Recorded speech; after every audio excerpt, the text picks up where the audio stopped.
everyone, me again. I just wanted to tell you about an interesting weekend that I had. I was out in Bingley on the weekend looking after my friend's house and cat sitting, not sitting on the cats. That's a different issue. They're only little anyway, they would have been squashed. And she happens to live on Penny Lane actually, which is quite a famous street in Bingley. You should know it. And it's full of sort of old shops really, some crappy ones, but also a few sort of old-fashioned ones. So it's not just a hairdresser, but they've got barbers. So I thought I'd go in for a little trim, ready for the AGM, which is soon. And I have to say that the man was a bit strange.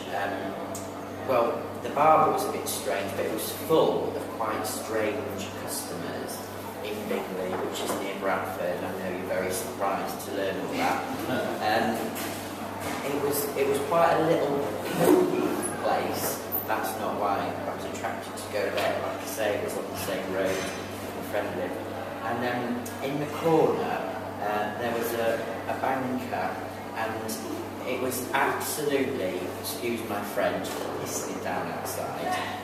And I was soaked to the skin. I only had my coat bra. Yes.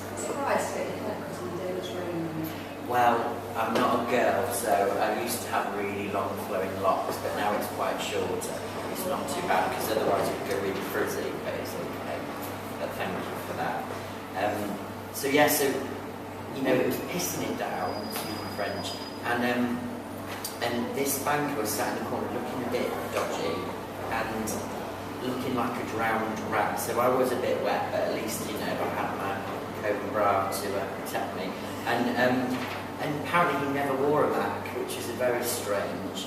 And I did question him for half an hour when I was waiting for my haircut, and he just didn't really have any explanation. So I did suggest that we should think about getting a nice raincoat, a nice one of those regatta ones. You know where the rain just gushes off? I've got a nice dark blue one in my car, which I should have bought, because I think it's raining. It feels very dark and dingy in here, but not like the barbers. And this banker man was strange, and I couldn't help but noticing he had rather kind of a large area to his pocket. And apparently in it was a portrait of the Queen, which, if the Queen looks like that, then I'm moving to Buckingham Palace. And it was just fascinating. So of course I had to ask him about that. He was getting a bit pissed off by this time, because he'd only come in just for a haircut, and he had this brilliant person talking to him about why didn't he wear a Mac and all this and that. And then all of a sudden he just said, "Shut up, stop talking to me," which I felt was a bit rude. And then he just did a trumpet solo. And that was in his other pocket. But that didn't look as strange as the Queen portrait in his pocket.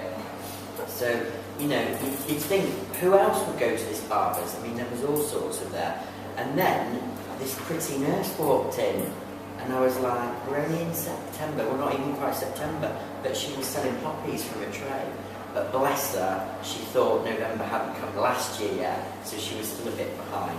So I did buy a few poppies, which was brilliant, just because, and she had all those ones with the leaf that you can never get, At school, they used to always come around, and I used to be the poor relation, because they used to go to every other class first, and sell all the poppies with all the green things and all that, and I'd just get the boring red one.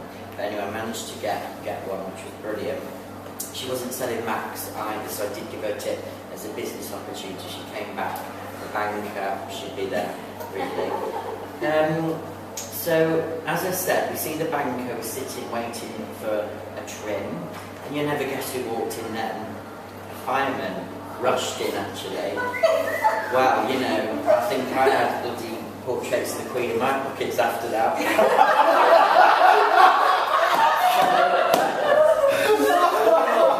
You wouldn't think that actually Bingley was such a fantastic place, but certainly for your beauty regimes, I definitely recommend it, and I'll give you the postcode to sat nav later.